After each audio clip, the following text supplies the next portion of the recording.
नमस्कार, मैं हरिशंकर और स्वागत है आपका हमारे YouTube चैनल परिवर्तन एकेडमी में। मित्रों, इस वीडियो में हम हिंदी के टॉपिक्स पर चर्चा करेंगे और पिछली वीडियो में हमने वर्णमाला के बारे में बात किया था। वर्णों का विभाजन किस प्रकार से होता है, कितने प्रकार के वर्ण होते हैं। इसके बाद हमने किसी शब्द में वर्ण विच्छेद किस प्रकार से करते हैं, ये सारी चीजें हमने सीख लिया। इसके बाद हमने सीखा था कि हिंदी शब्दकोश में जो वर्णों का क्रम होता है या फिर शब्दों का जो क्रम होता है वह किस प्रकार से होता है, किस वर्ण को प्राथमिकता पहले दी जाती है, कौन सा दूसरे नंबर पे आता है, ये सारी चीजें हमने सीख लिया है। आइए अब एक बहुत ही छोटी सी टॉपिक है, इंटरेस्टिंग टॉपिक है, वर्णों का उच्चारण स्थान। वर्णों का उच्चारण स्थान अर्थात कौन सा वर्ण किस स्थान से उच्चरित होता है, ये आप अभी हो सकता है नहीं जानते होंगे। तो इस वीडियो के माध्यम से आप अच्छी तरीके से समझ पाएंगे कि किस तरह से हम वर्णों का उच्चारण स्थान पता करते हैं, या फिर हम अगर परीक्षा में पूछ लिया जाए कि क का उच्चारण स्थान क्या है या फिर कोई एक स्वर है उसका उच्चारण स्थान क्या है, तो आप कैसे पता कर पाते हैं। तो उच्चारण स्थान का मतलब होता है जन्म स्थान। उच्चारण स्थान का मतलब क्या होता है? जन्म स्थान। मतलब वैसे तो जितने भी वर्ण हैं सबका उच्चारण हम मुख या फिर नासिका से ही करते हैं। जितने भी वर्ण हैं उनका उच्चारण कहां से होता है? या तो मुख से होता है और कोई एक है उसका नासिका से होता है। तो ठीक उसी प्रकार जैसे हम लोग सभी भारत के ही हैं। हम लोग सभी कहां के हैं? भारत के हैं। और भारत में कई राज्य हैं, कई राज्यों में कई जिले हैं। हो सकता है कि हम सभी उत्तर प्रदेश के हों, ठीक है, हम सभी कहां के हों? उत्तर प्रदेश के हों। तो ये हो गया कि हम सभी का राज्य एक ही है, उत्तर प्रदेश। इसी प्रकार सभी वर्ण कहां से उच्चरित होते हैं? मुख से ही। लेकिन क्या हम लोग उत्तर प्रदेश राज्य में केवल एक ही जिले से बिलोंग करते हैं? नहीं, उत्तर प्रदेश में भी कई जिले हैं। मतलब कोई गाजीपुर का होगा, कोई आजमगढ़ का, कोई वाराणसी का, कोई कानपुर का, इस तरह से कई जिले हैं। तो यहां पर भी वर्णों का जो उच्चारण होता है वह मुख से ही होता है। लेकिन मुख में भी अलग अलग स्थान है और उनका जो मूल स्थान है वो एक मतलब मूल उनका स्थान होता है हर एक वर्ण का। तो उसे हमें समझना है कि आखिर कौन सा वर्ण किस मूल स्थान से उच्चरित होता है। वैसे तो कहीं से भी आप उसका उच्चारण कर सकते हैं। जैसे अगर कोई दिव्यांग व्यक्ति है तो वह बोलता है कि ऐसा है कि हम लोग बात कर रहे थे हिंदी वर्णमाला पे, तो आप समझ रहे होंगे। मतलब मैं उनका अपहास नहीं उड़ा रहा हूं, मैं सिर्फ बता रहा हूं कि आप ये भी बात समझ गए नासिका से अगर कोई बोल रहा है, अगर वह दिव्यांग जन है, तो इसको तो आप समझ रहे होंगे कि वह क्या कहना चाह रहा है। लेकिन अगर आप बात करें कि कोई भी वर्ण का जो मूल उच्चारण स्थान क्या है, वह कौन कौन सा है, तो आइए हम लोग समझ लेते हैं। पहले हमें समझना पड़ेगा कि किस स्थान को हम क्या कहेंगे। आप ध्यान दीजिएगा, यहां से हम हवा को अंदर लेते हैं और यह जो स्थान है हमारे गर्दन के ऊपर का, मतलब हमारे खोपड़ी में यह जो स्थान है यह क्या कहलाता है? तो यह नासिका है। यह क्या कहलाता है? नासिका। अब नासिका से नीचे वाला जो स्थान है वह मुख है और उसके भी नीचे जो गर्दन है, गर्दन में आप क्या कहते हैं? तो यह कंठ है। कंठ का मतलब स्वर कोश, मतलब जहां से आवाज निकलना स्टार्ट होती है वही कहलाता है कंठ, या फिर उसे हम कह लेते हैं स्वर कोश। तो ध्यान देते हैं, ऊपर जो यह स्थान आपने देखा यह नासिका है, फिर इसके बाद यहां गले में यह कंठ है जहां से आवाज निकलना शुरू होती है। फिर इसके बाद आप देख रहे होंगे कि यह जो सामने होते हैं इनको हम क्या कहते हैं? तो इनको हम कह लेते हैं ओष्ठ। इनको क्या कहा जाता है? ओष्ठ। ओष्ठ के बाद यहां पर, ओष्ठ के बाद यहां पर जब आप देखेंगे तो यह क्या है? तो यह दंत है। मतलब ओठ के अंदर जो होता है भाग, जैसे हम चबाने का काम करते हैं, किसी भी चीज को हम बाइट करते हैं, काटते हैं, तो वह क्या होता है? दंत होता है। अब दंत के जो पीछे का भाग है, मतलब यहां वाला भाग, यह दंत के जस्ट पीछे वाला जो भाग है वह थोड़ा कठोर होगा। आप देखेंगे तो जो ऊपरी जबड़ा है, ऊपरी जबड़ा में जो दांत है आगे वाला, जिसे आप कृंतक कहते हैं, कृंतक के जस्ट पीछे जो कड़ा भाग है जिसमें दांत धसा हुआ है, उसे हम क्या कहते हैं? उसे तालु कहते हैं। अब तालु के पीछे यह जो स्थान है यह मूर्धा कहलाता है। तालु मतलब सबसे आगे ओष्ठ है, ओष्ठ के बाद दांत है और दांत के ठीक पीछे तालु का स्थान होता है और तालु के ठीक पीछे यह होता है मूर्धा। ये आप समझ चुके होंगे। फिर इसके बाद आप यह जो देख रहे होंगे यह आपकी जिह्वा है। जिह्वा मतलब वही जो आपको स्वाद बताने का काम करती है, वही जिह्वा। ये जिह्वा है और जिह्वा जहां से लगी हुई है अर्थात यहां पर से, अर्थात यहां पर से ये जिह्वा है और जिह्वा जहां से जुड़ी होती है यानी जिह्वा का जहां से जन्म होता है, जो जिह्वा की जड़ होती है उसे हम कहते हैं जिह्वा मूल। उसे क्या कहते हैं? जिह्वा मूल कहते हैं। अब ध्यान दीजिएगा कौन कौन से स्थान है। तो सबसे अगर ऊपर से हम बात करें तो ऊपर जो पहला स्थान आता है वह आता है नासिका।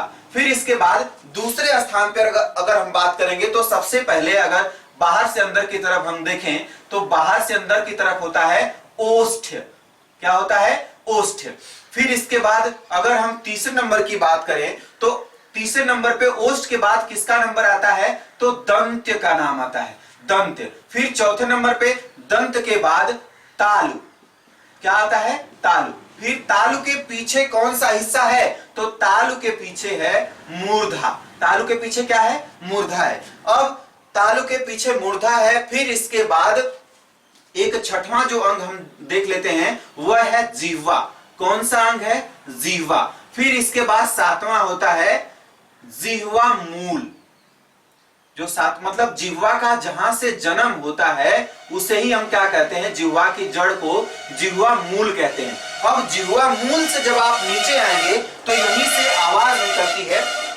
जैसे ही आप जिह्वा मूल से नीचे की तरफ आएंगे तो यहां पर स्वर कोश होता है और स्वर कोश को ही आप क्या कहते हैं? आप कहते हैं कंठ। इसको आप क्या कहते हैं? तो यह जो अंग है आपका या फिर मुख का जो भाग है वह कंठ है। तो सबसे ऊपर है नासिका, फिर इसके बाद ओष्ठ है, फिर दंत है, तालु है, मूर्धा है, जिह्वा है, जिह्वा मूल है और इसके बाद कंठ है। तो ये आपने समझ लिया कि आपके मुंह में या फिर मुख में या फिर पूरी खोपड़ी में आप जहां से आवाज निकालते हैं उस आवाज निकालते समय या फिर वर्ण का उच्चारण करते समय आपके मुख गुहा में या फिर नासिक गुहा में किस किस अंग का प्रयोग होता है ये हमने आपको बता दिया है। ठीक है, ये हमने आपको यहां पर समझा दिया। अब आइए बात कर लेते हैं कि आखिर कोई भी एक वर्ण है तो वह निकलता कहां से। तो ध्यान दीजिएगा, हम आपको सूत्रों के माध्यम से बताएंगे कि किसी भी वर्ण का उच्चारण स्थान आप कैसे जान लेते हैं। किस माध्यम से बताएंगे? तो सूत्रों के माध्यम से बताएंगे। वैसे अगर आप सूत्र नहीं भी याद कर पाए तो कोई समस्या नहीं है, आप सूत्र अगर चाहें तो याद भी कर सकते हैं। अगर नहीं भी याद कर पाएंगे तो मैं आपको टेक्निक बता दूंगा। अगर आप इस वीडियो को अच्छी तरीके से देखेंगे तो आप ये विश्वास करिए कि आप ये टॉपिक कभी नहीं पढ़ेंगे, अब दोबारा आपको पढ़ने की जरूरत ही नहीं पड़ेगी, क्योंकि यही यह टॉपिक आपका क्लियर होने वाला है। इस पर कोई ध्यान नहीं देता है, कोई ध्यान नहीं देता है, लेकिन हर एक अंक परीक्षा में बहुत ही मूल्यवान होता है। अगर वह उच्चारण स्थान से ही हो सकता है प्रश्न पूछ लिया जाए तो आपका एक अंक आपको बहुत नीचे ले जाया जा सकता है। तो इसलिए आपको ये टॉपिक बहुत ही अच्छे तरीके से संवेदनशील होकर के आप ये टॉपिक देख लीजिए, मैं आपको ये रिकमेंड करता हूं। ठीक है, तो आइए देख लेते हैं। सबसे पहले हम बात करेंगे, एक सूत्र होता है अकुह विसर्जनीयानाम कंठ। हमारे साथ बोलिएगा, आपको स्क्रीन पे दिखाई भी दे रहा होगा, आप चाहें तो बोल सकते हैं। बोलिए अकुह विसर्जनीयानाम कंठ। फिर से एक बार बोलिए अकुह विसर्जनीयानाम कंठ। इस सूत्र से आप किस किस वर्ण का उच्चारण स्थान देखते हैं तो आप देखेंगे अकुह में अ, इसके बाद कु, इसके बाद ह, इन तीनों का देखेंगे आप। इसके बाद विसर्जनीय नाम, इसके बाद किसका आप देखेंगे? विसर्जनीय नाम। तो विसर्जनीय एक होता है विसर्जनीय वर्ण। विसर्जनीय वर्ण का मतलब इसे आप विसर्ग कह सकते हैं। जैसे किसी भी व्यक्ति का दो नाम तो हो सकता है ना, जैसे आपको घर पे हो सकता है मोनू सोनू बुलाया जा रहा हो और इसके बाद आपका स्कूल का नाम हो सिद्धार्थ, तो उसी तरह ये जो विसर्ग है इनके भी स्कूल का नाम क्या है? विसर्जनीय है। ठीक है, तो आपको सूत्र दिखाई दिया अकुह विसर्जनीय नाम कंठः। विसर्जनीय नाम, वो जो लास्ट में नाम लिखा गया है वो न नहीं है, वो इनका है, उस नाम का अर्थ है इनका। तो अ का, कु का, ह का और विसर्जनीय यानी विसर्ग का जो उच्चारण स्थान होता है वह कंठ होता है। आपको हो सकता है कहीं पर दिखाई दे कि कुचु टुतुपु, कुचु टुतुपु, इसका मतलब होता है, कु का मतलब होता है क वर्ग, चु का मतलब च वर्ग और टू का मतलब ट वर्ग होता है और तु का मतलब त वर्ग और पु का मतलब होता है प वर्ग। तो ये आपको सूत्र में मिलेगा। इसके बाद आप ध्यान दीजिएगा, अ जब आप बोलेंगे या फिर क वर्ग का कोई भी, ये अ है, इसके बाद ये अ 18 प्रकार का होता है। जब आप संस्कृत पढ़ेंगे तो उसमें अ कितने प्रकार का बताया गया है, तो 18 प्रकार का अ बताया गया है। जैसे ह्रस्व अ, दीर्घ अ, प्लुत अ, उदात्त अ, अनुदात्त अ, स्वरित अ, इसके बाद अनुनासिक अ, अननुनासिक अ, ये सब मिला करके मतलब इस दुनिया में जितने भी अ है उन सब का उच्चारण कहां से होता है, तो उन सब का उच्चारण होता है कंठ से। उन सबका उच्चारण कहां से होता है, तो कंठ से। मतलब ये सभी कंठ वर्ण है। आप इनको क्या कह सकते हैं, ये सभी क्या है, कंठ वर्ण है। और अगर आप हिंदी की बात कर रहे हैं तो हिंदी में आपको अ और आ मिल जाएगा। क्या मिल जाएगा, अ और आ। और कु का मतलब होता है क वर्ग, कु का मतलब क्या होगा, क वर्ग। तो क वर्ग में कितने व्यंजन आते हैं, क वर्ग में कितने व्यंजन आते हैं, 5 व्यंजन वर्ण आते हैं। इसमें क, ख, ग, घ और ङ आता है। तो क वर्ग में जितने भी वर्ण आएंगे सभी कंठ से उच्चारित होते हैं। इसके बाद ह का उच्चारण स्थान भी कंठ है। इसके बाद विसर्जनीय वर्ण या फिर विसर्ग का भी उच्चारण स्थान कंठ ही है। अगर आप ये सूत्र नहीं समझ पा रहे हैं कोई बात नहीं, आप बोलने का प्रयत्न कीजिए, आप बोलिए और देखिए, आप महसूस करिए अपने आप को कि यह वर्ण कहां से उच्चारित हो रहा है। बोलिए अ, बोलिए आ, बोलिए क, ख, ग, घ, ङ। फिर से बोलिए एक बार, फिर एक बार हमारे साथ बोलते रहिए। आप विश्वास मानिए कि आप यह चैप्टर सिर्फ आज ही पढ़ेंगे और आपको कभी नहीं पढ़ना पड़ेगा। बोलिए फिर से, बोलिए अ, बोलिए आ, क, ख, ग, घ, ङ, ह। और विसर्ग को कैसे बोलते हैं, अ और ह, अह, अह, अह। तो इस प्रकार से आप जब बोलेंगे तो आपने महसूस किया होगा कि जितनी भी ध्वनि आपसे, आपके मुंह से निकली वो सभी यहां से निकल रही थी, जिसे आप क्या कहते हैं, कंठ या फिर स्वर कोश कहते हैं। मतलब यहां से ध्वनि पूरी निकल रही थी, अर्थात ये कह सकते हैं कि अ का, क वर्ग का, ह का और विसर्ग का जो उच्चारण स्थान है वह क्या है, तो वह होता है कंठ। फिर इसके बाद आइए अगले उच्चारण स्थान की बात कर लेते हैं। इसके बाद दूसरा सूत्र आता है संस्कृत में, ईचु यसानाम तालु। दूसरा सूत्र क्या आता है, ईचु यसानाम तालु। आपको स्क्रीन पे दिखाई दे रहा होगा तो आप वहां से देख सकते हैं। बोलिए हमारे साथ स्क्रीन पर देखते हुए बोलिए, बोलिए ईचु यसानाम तालु। फिर से बोलिए ईचु यसानाम तालु। एक बार फिर से बोलिए ईचु यसानाम तालु। ठीक है, इस प्रकार से आपने देखा होगा कि इस सूत्र में किस किस वर्ण का प्रयोग किया गया है। आइए हम लोग देख लेते हैं। आपने देखा होगा लिखा गया है ई चू, फिर इसके बाद य, फिर इसके बाद यह होता है तालव्य स का, ईचु यसानाम तालु। ध्यान दीजिए, ई से आप अगर बात करेंगे तो इसमें भी 18 प्रकार के ई आते हैं, जैसे ह्रस्व ई, दीर्घ ई, प्लुत ई, उदात्त ई, अनुदात्त ई, स्वरित ई। तो इस प्रकार से ई और छोटी ई दोनों यहां से, यहां पे ई का मतलब है, मतलब ह्रस्व ई और दीर्घ ई। फिर इसके बाद चू का मतलब क्या है, तो यहां पर चू का मतलब है च वर्ग। यह का मतलब क्या है, तो यह एक अंतस्थ वर्ण है और जो स है वह तालव्य स है, यह ऊष्म वर्ण है। तो ध्यान दीजिएगा, आप बोलिए हमारे साथ, बोलिए ई, बोलिए ई, फिर इसके बाद बोलिए च, बोलिए छ, ज, झ, ञ, च, छ, ज, झ, ञ। फिर इसके बाद आप बोलिए य, आप बोलिए य। ध्यान दीजिए, अगर आप इसका उच्चारण कर रहे होंगे तो ओष्ठ के बाद दांत है और दांत से ठीक पीछे आपकी जिह्वा स्पर्श कर रही होगी। फिर से बोलिए च, छ, ज, झ।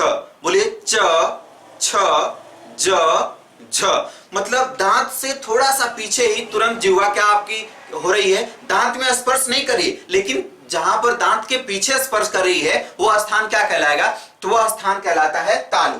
तो उस स्थान को तालु कहते हैं। लेकिन अगर आप ये सोच रहे होंगे कि य को बोलते समय ही आपकी जिह्वा तालु को स्पर्श करेगी, तो ऐसा नहीं है। लेकिन वहीं से प्रयत्न जब आप करेंगे तो तालु के पास से ही य का उच्चारण होता है, लेकिन आपकी जो जिह्वा है वह तालु में स्पर्श नहीं कर रही है। अगर तालु में स्पर्श करती जिह्वा तो य को फिर अंतस्थ व्यंजन न बोल करके इसे बोला जाता स्पर्श व्यंजन, अर्थात उच्चारण के स्थान पर ही हम कहते हैं स्पर्श व्यंजन। जब भी आप स्पर्श व्यंजन का उच्चारण करेंगे तो आपके मुख में जिह्वा किसी न किसी स्थान पर स्पर्श करती है। तो इस प्रकार से आपने देखा कि च छ यानी च वर्ग का, ई का, य का और स का जो उच्चारण स्थान है वह तालव्य है, अर्थात ई, च, छ, ज, छ, य और स, इनको हम क्या कहते हैं, तालव्य वर्ण कहते हैं।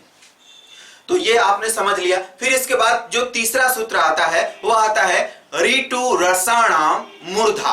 क्या आता है, ऋतु रसाणाम मूर्धा। इसको आप हमारे साथ बोलिए, बोलिए ऋतु रसाणाम मूर्धा। सॉरी, हमने क्षमा चाहते हैं, हमने अ की मात्रा लगा करके बोल दिया, ऐसा नहीं है। बोलिए, फिर से बोलिए ऋतु रसाणाम मूर्धा, ऋतु रसाणाम मूर्धा। इसको आप बार बार बोलने का प्रयत्न कीजिए, आप इसको सीख जाएंगे। ठीक है, अब आगे बात करते हैं। तो इसमें लिखा गया था री, फिर इसके बाद टू, फिर इसके बाद र, फिर इसके बाद साणाम मूर्धा। तो ध्यान दीजिएगा, यहां पर री, हम हिंदी की अगर बात करेंगे तो हिंदी में केवल एक ही री है, जबकि संस्कृत में भी एक ह्रस्व री होता है और एक दीर्घ री होता है। तो यहाँ पर ह्रस्व री और दीर्घ री दोनों का उच्चारण होगा। ठीक है, इनका उच्चारण कहां से होता है, तो इनका उच्चारण होता है मूर्धा से। तो ये मूर्धन्य वर्ण कहलाते हैं। इसी प्रकार जब आप खटखोड़ स देखते होंगे कभी, तो इसको बोला जाता है मूर्धन्य स, मूर्धन्य स बोला जाता है। तो री का, इसके बाद टू का मतलब क्या होगा, तो आप जानते होंगे टू का मतलब होगा ट वर्ग। ट वर्ग का उच्चारण स्थान क्या होगा, मूर्धा होगा। र का उच्चारण स्थान क्या होगा, मूर्धा होगा। स का उच्चारण स्थान क्या होगा, मूर्धा होगा। आप बोलने का प्रयास करें, बोलिए ट, बोलिए ठ, इसके बाद बोलिए च छ, ट ठ, च छ, ट ठ, बोलिए च छ, ट ठ। आप देख रहे होंगे, तो जहां पर च और छ बोलते समय जिह्वा स्पर्श कर रही थी, उससे थोड़ा ऊपर और पीछे आपकी जिह्वा ट और ठ का उच्चारण करते समय स्पर्श कर रही है, और उसी को आप क्या कहते हैं, मूर्धा। अर्थात री, टू, र और स, इन सब का जो उच्चारण स्थान होता है वह होता है मूर्धा। ठीक है, तो आपने ये समझ लिया कि कौन कौन से वर्ण का जो उच्चारण है वह हम कंठ से करते हैं, किसका तालु से करते हैं और किसका मूर्धा से करते हैं। आइए हम अगले सूत्र की बात कर लेते हैं। तो अगला सूत्र है ऋतु लसानाम दंताः। फिर से एक बार हमारे साथ बोलिए, बोलिए ऋतु लसानाम दंताः, बोलिए ऋतु लसानाम दंताः, बोलिए ऋतु लसानाम दंताः। तो इस प्रकार आपने देखा होगा कि उसमें लिखा गया है री, फिर इसके बाद तू, इसके बाद ल, इसके बाद सा, सा का मतलब स। ऋतु ल स, इनका उच्चारण स्थान कौन सा होता है, तो इनका उच्चारण स्थान होता है दंत। अर्थात इस री का उच्चारण भी किससे करते हैं, दंत से करते हैं। तू का मतलब हो गया त वर्ग, तू का मतलब क्या होगा, त वर्ग। इसके बाद ल, यह ल क्या है, अंतस्थ वर्ण है, और स क्या है, यह उष्म वर्ण है। तो री और तू, इसके तू का मतलब त वर्ग का, इसके बाद ल का और स का। बोलिए त, थ, द, ध। फिर से बोलिए त, थ, द, ध। बोलिए च, छ, ज। बोलिए ट, ठ, ड। फिर से बोलिए त, थ, द। आप देख रहे होंगे कि जब आप त, थ, द यानी त वर्ग का जब आप उच्चारण कर रहे हैं, तो जो आपकी जिह्वा है वह ऊपर के जबड़े में दांत के पीछे अर्थात दांत में स्पर्श कर रही है। अर्थात जब आप त वर्ग का उच्चारण करते हैं तो आपकी जिह्वा दांत से स्पर्श करती है। इस प्रकार आप उसे कहा जाता है, त वर्ग को कहा जाता है दंत्य वर्ण। त वर्ग को क्या कहा जाता है कि उनके सभी वर्णों का उच्चारण कहां से होता है, दंत्य से होता है। फिर इसके बाद लरी भी एक प्रकार का स्वर है, ल और स, इन सब का उच्चारण किससे होता है, तो इन सब का उच्चारण माना जाता है दंत को। ठीक है, तो इस प्रकार से अगर आप सूत्र नहीं भी याद करना चाहते हैं तो आप वर्णों को बोल बोल करके, कुछ ऐसे वर्ण हैं जिनको आप ये समझ सकते हैं कि कहां से यह उच्चारित हो रहा है। फिर इसके बाद अगला सूत्र है उपू पद्मानियानाम ओष्ठौ। हमारे साथ बोलिए उपू पद्मानियानाम ओष्ठौ, उपू पद्मानियानाम ओष्ठौ। एक बार फिर से बोलिए उपू पद्मानियानाम ओष्ठौ। यहां पर आप सूत्र में देख रहे होंगे कि प पर छोटे उ यानी ह्रस्व उ की मात्रा नहीं है, यहां पर दीर्घ उ की मात्रा है। ध्यान दीजिएगा यहां पे कारण क्या है। तो अगर यहां पर देखेंगे तो यहां उ आपको दिखाई दे रहा होगा, फिर इसके बाद पू, फिर इसके बाद उपधमानीय वर्ण, उपधमानीय वर्ण, उ पू और उपधमानीय वर्ण का जो उच्चारण स्थान है यह क्या है, तो इनका उच्चारण स्थान होता है ओष्ठ। उ से आप समझिएगा कि उ का मतलब होता है ह्रस्व उ, छोटा उ और बड़ा उ, यानी ह्रस्व उ और दीर्घ उ। फिर इसके बाद पू, पू का मतलब होता है प वर्ग, और जब इन दोनों को आप आपस में जोड़ेंगे तो यहां से होता है दीर्घ संधि। दीर्घ संधि का मतलब अकह सवर्ण दीर्घ, मतलब जब सवर्ण वर्ण आते हैं तो वो साथ में जब आते हैं तो उनका दीर्घ हो जाता है। यानी यहां पर भी आप पू में छोटा उ की मात्रा यानी ह्रस्व उ की मात्रा देख रहे होंगे, और उपधमानीय में भी आप देख रहे होंगे तो छोटा उ ही है, और जब आप जोड़ेंगे तो छोटा उ और छोटा उ ये दोनों मिलकर के इनका दीर्घ हो जाएगा। इसलिए आपको सूत्र में दिख रहा था कि उपू पद्मानियानाम ओष्ठौ, उपू पद्मानियानाम ओष्ठौ। तो ये आप देख रहे होंगे। तो उ का और पूरे के पूरे प वर्ग का और इसके बाद उपधमानीय वर्ण। और ध्यान दीजिएगा कि उपधमानीय वर्ण किसे कहते हैं, तो ध्यान दीजिएगा कि जब प और फ से पहले आधे विसर्ग जैसा अगर कुछ चिन्ह आपको मिल जाता है तो उसे आप क्या कहते हैं, उपधमानीय वर्ण कहते हैं। इसे आप क्या कहेंगे, उपधमानीय वर्ण कहेंगे।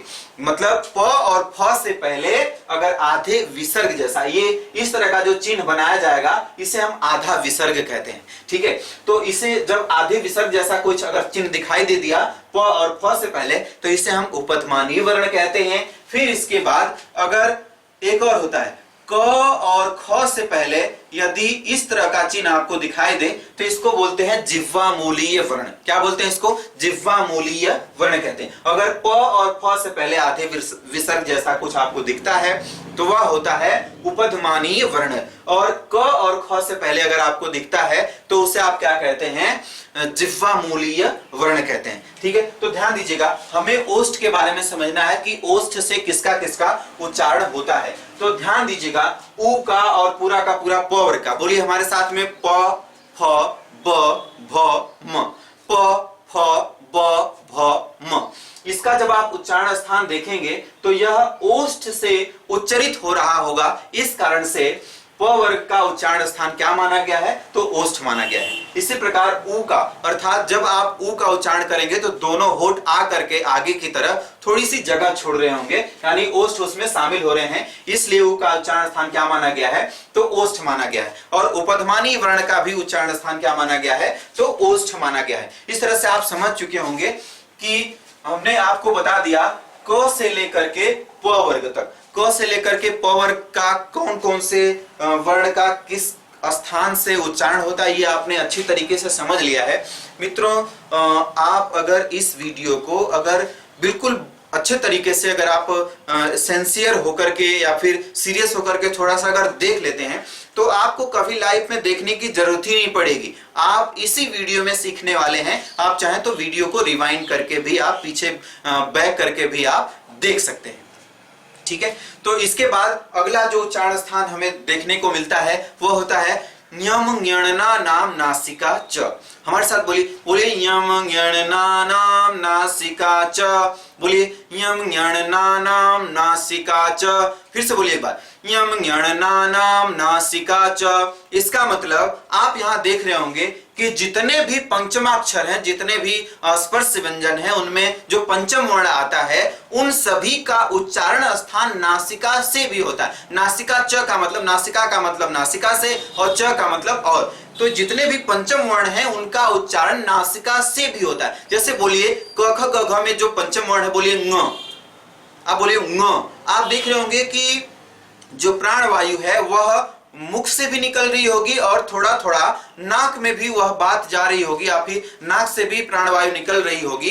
तो इसलिए आप कह सकते हैं कि मुख से तो होता ही है लेकिन नासिका से भी होता है, इसलिए इन्हें कहा गया है अनुनासिक वर्ण। इसलिए इनको क्या कहा गया है? अनुनासिक वर्ण कहा गया है। तो जो आप देख रहे होंगे कि पंचम वर्ण में एक है ङ, एक है ञ, ये क वर्ग का है, यह ट वर्ग का है, इसके बाद यह क वर्ग का है ङ, इसके बाद च वर्ग का ङ, य है, इसके बाद ड है किसका? तो यह ट वर्ग का है, त वर्ग का है न, और इसके बाद प वर्ग का है म। अब ध्यान दीजिएगा, आप जो क वर्ग का सूत्र आपने पढ़ा कि अकुह विसर्जनीया नाम कंठ, यानी इसका उच्चारण स्थान कहां से होता है? तो कंठ से होता है। फिर इसके बाद च वर्ग की अगर बात करेंगे तो इचु यसा नाम तालु, यानी इसका किससे होता है? उसका स्थान इसका कहां होता है? तो तालु होता है। फिर इसके बाद ऋतु रसाणा मूर्धा, अगर आप ण की देखेंगे तो ण का जो उच्चारण स्थान होता है वह होता है मूर्धा। इसके बाद अगर आप तथ तथ न की बात करें तो ऋतु लसा नाम दंता, यानी न का जो उच्चारण स्थान होता है वह होता है दंत। फिर इसके बाद म का उच्चारण स्थान की बात करेंगे तो उपु पद्मानिया नाम ओष्ठ, मतलब प वर्ग का जो उच्चारण होता है वह किससे होता है? ओष्ठ से होता है। तो इतना आपने देख लिया कि यह पहले यहां से उच्चारित होते थे, लेकिन इनके साथ में आपको नासिका भी जोड़ना है। आप जब भी इनका उच्चारण करेंगे तो ये जो जहां से इनका मूल है निकलता तो है, ठीक है, लेकिन इनके उच्चारण में नासिका का उपयोग भी किया जाता है, इसलिए इनको अनुनासिक वर्ण अर्थात जिनका उच्चारण मुख और नासिका दोनों से होता है उसे क्या कहा जाता है? अनुनासिक वर्ण। तो इन सभी पंचम वर्णों का नासिका से भी उच्चारण होता है, ङ, ञ, ण, न और म का। ठीक है, तो इस तरह से आप समझ चुके हैं कि जितने भी पंचम वर्ण हैं उनका उच्चारण कैसे होता है। फिर इसके बाद स्वरों में कुछ बचे हुए हैं, फिर इसके बाद एक दो वर्ण और बचे हुए हैं, उनकी हम चर्चा कर लेते हैं। तो ध्यान दीजिएगा, एक सूत्र होता है एदैतोह कंठ ओष्ठम, कंठ तालु, क्षमा चाहते हैं। इसके बाद देख लेते हैं कि एदैतोह कंठ तालु, एदैतोह कंठ तालु। ध्यान दीजिएगा, इसका अगर हम विच्छेद करेंगे तो एक होता है एत और ऐत, एत और ऐत। अगर हम इसको आपस में जोड़ देंगे तो त के बाद जैसे ही स्वर आता है तो यह त किस में बदल जाता है? तो यह त बदल जाता है द में। इस प्रकार से यह हो गया ए द, यह क्या हो गया था? ए द हो गया था। इसके बाद यहाँ ए की मात्रा है तो यह जब इस पे आ जाएगी तो यह द हो जाएगा। फिर इसके बाद यहाँ पर तो, ठीक है, तो एत ऐत का जो उच्चारण स्थान होता है तो जहां भी लग जाएगा तो उसको हटा दिया जाता है, ठीक है ना। त को इस संज्ञक वर्ण माना जाता है और त को जब आप गायब करेंगे तो ए बचेगा और यहाँ पर ऐ बचेगा। तो ए और ऐ का जो उच्चारण स्थान होता है वह होता है कंठ तालु, एदैतोह कंठ तालु। एदैतोह कंठ तालु का मतलब ये हुआ कि इनका उच्चारण कहां से होता है? तो कंठ से भी होता है और तालु से भी होता है। आपने पढ़ा होगा पहले कि यह जो ए है यह एक प्रकार का विजातीय स्वर है। विजातीय स्वर का मतलब ए का निर्माण किससे किससे होता है कि जब ए में जब अ में ई को जोड़ा जाता है तो यह क्या बन जाता है? ए।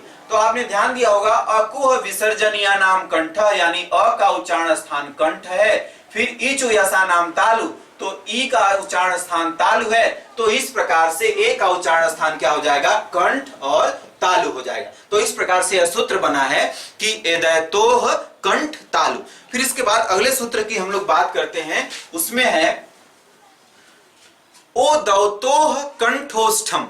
ओ दौतोह कंठोष्ठम, हमारे साथ बोलिए, ओ दौतोह कंठोष्ठम, ओदौतो कंठोष्ठम। इसको 2-3 बार आप बोल लीजिएगा, आपको समझ में आ जाएगा। इसी प्रकार जिस तरह से आप देखेंगे तो यहां पर है ओत और इसके बाद है औत।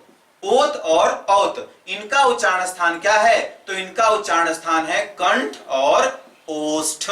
कंठ और ओष्ठ। ध्यान दीजिएगा, जब आप वर्ण पढ़ रहे थे तो उसमें जो विजातीय स्वर वर्ण होता है ओ, उसमें ओ किससे किससे बनता है? तो जब आप अ में ह्रस्व उ जोड़ते हैं तो उससे बनता है ओ। तो ध्यान दीजिएगा, आपने सूत्र पहले पढ़ा कि अकुह विसर्जनीयानाम कंठः, यानी अ का उच्चारण स्थान किससे होता है? तो इसका उच्चारण स्थान होता है कंठ से। फिर उ का उच्चारण किससे होता है? तो उपपद्मानीयानाम ओष्ठः, यानी उ का उच्चारण होता है ओष्ठ से।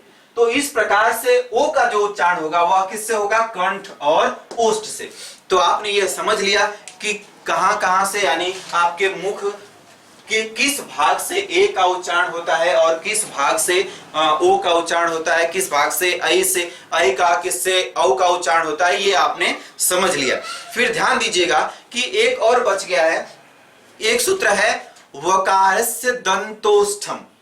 इसका जो सूत्र है अगला आपको दिख रहा होगा, वकारस्य दंतोष्ठम। वकारस्य दंतोष्ठम का मतलब वकार यानी व का जो उच्चारण स्थान है वह दंत और ओष्ठ है। ध्यान दीजिएगा, वकारस्य मतलब वकार में व का जो उच्चारण स्थान होता है वह होता है दंत और प्लस ओष्ठ। दंत और ओष्ठ का ध्यान दीजिएगा, आप उच्चारण करिए, आप आराम से उच्चारण करिए हमारे साथ, आप समझ पाएंगे कि वह उच्चारण कहां से हो रहा है। आप बोलिए व। अब ध्यान दिए होंगे आप, तो आपकी जो जिह्वा है वह पीछे, यानी जो जहां से जिह्वा का मूल है उससे थोड़ा आगे आएंगे, तो वहां की जो जिह्वा है वह आपके दांत को स्पर्श कर रही है, बगल बगल से यहां दांत को स्पर्श कर रही है, अर्थात जब व का उच्चारण कर रहे हैं तो दांत से उच्चारण हो रहा है। फिर इसके बाद दोनों होठ आगे आकर के थोड़ी सी जगह बना रहे, बोलिए व, यानी व का उच्चारण स्थान कौन कौन सा होगा? तो इसमें 2 अंग भूमिका निभा रहे हैं। आपकी जो जिह्वा है वह दांत को भी स्पर्श कर रही है, यानी वहां पीछे जा रही है। फिर इसके बाद ओष्ठ का भी इस्तेमाल हो रहा है। तो इस प्रकार व का जो उच्चारण स्थान माना गया है वह माना गया है दंत और ओष्ठ, यानी दंतोष्ठम। फिर इसके बाद आगे है कि नासिकानुस्वारस्य। नासिकानुस्वारस्य का मतलब यह होता है कि जो अनुस्वार होता है, अनुस्वार का जो उच्चारण स्थान माना गया है उसका माना गया है नाक। उसे क्या माना गया है? तो नासिका को अनुस्वार का उच्चारण स्थान माना गया है। जैसे अगर आप पढ़ेंगे दंत, आप क्या पढ़ेंगे? दंत, आप पढ़िए दंत, तो केवल अंग की मात्रा जो है वह नाक से ही हो रही होगी, दंत। तो यहां पर जो अनुस्वार है उसका उच्चारण स्थान क्या है? तो उसका उच्चारण स्थान है नासिका। फिर इसके बाद लास्ट में एक और सूत्र बच जाता है। फिर इसके बाद हम लोग यह जो टॉपिक है ये पूरी की पूरी समाप्त कर दिए होंगे। फिर आपको अगली वीडियो जो मिलेगी वह इसी से जुड़ी हुई, मतलब हिंदी से जुड़ी हुई आपको वीडियो मिल सकती है, और तब तक आप हमारे साथ बने रहने की प्रयास करिए। ध्यान दीजिएगा, जो लास्ट सूत्र है वह होता है जिह्वा मूलीयस्य जिह्वा मूलम। आप फिर से बोलिएगा, जिह्वा मूलीयस्य जिह्वा मूलम। जिह्वा मूलीयस्य जिह्वा मूलम, इसका मतलब ये होता है कि जब आप क और ख से पहले कुछ आधे विसर्ग जैसा चिन्ह देखते हैं तो इसे आप क्या कहते हैं? जिह्वा मूलीय वर्ण कहते हैं। और प और फ से पहले देखेंगे तो उसको क्या बोलेंगे? तो उपधमानीय वर्ण बोलेंगे। प और फ से पहले जब आधे विसर्ग जैसा कुछ दिखाई देता है तो उसको उपधमानीय वर्ण कहा जाता है, और क और ख से पहले अगर आधे विसर्ग जैसा कुछ दिखाई देता है तो उसे क्या कहते हैं? हम लोग उसे कहते हैं जिह्वा मूलीय वर्ण। ठीक है, तो यह जो टॉपिक थी उच्चारण स्थान की, यह हमने समाप्त कर दिया। उम्मीद है कि यह आपको बेहद पसंद आया होगा, और अगर आप इसका अच्छे से अध्ययन कर लेते हैं तो आपको इन फ्यूचर कभी उच्चारण स्थान से जितने भी प्रश्न आएंगे उनको आप कभी मिस नहीं कर पाएंगे, आप छोड़ नहीं पाएंगे उनको। ठीक है, तो आप को हमारे साथ बने रहने के लिए आपको हम तहे दिल से धन्यवाद देते हैं। मित्रों, आप हमारे साथ बने रहिए और लगातार हम आपको कुछ न कुछ वीडियो देते रहेंगे जिससे आपका ज्ञान वर्धन होता रहेगा। ठीक है।